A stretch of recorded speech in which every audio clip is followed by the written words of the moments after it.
আমার সেই গল্পটা এখনো শেষ হয়নি, শোনো।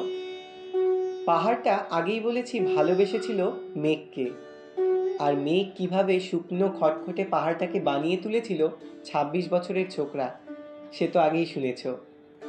সেদিন ছিল পাহাড়টার জন্মদিন। পাহাড় মেঘকে বললে, আজ তুমি লাল শাড়ি পরে আসবে। মেঘ পাহাড়কে বললে, আজ তোমাকেই স্নান করিয়ে দেব চন্দন জলে। ভালোবাসলে নারীরা হয়ে যায় নরম নদী, পুরুষেরা জ্বলন্ত কাঠ। সেইভাবেই মেঘ ছিল পাহাড়ের আলিঙ্গনের আগুনে, পাহাড় ছিল মেঘের ঢেউয়ের জলে। হঠাৎ আকাশ জুড়ে বেজে উঠল ঝড়ের জগঝম্প। ঝাঁকড়া চুল উড়িয়ে ছিনতাইয়ের ভঙ্গিতে ছুটে এলো এক ঝাঁক হাওয়া।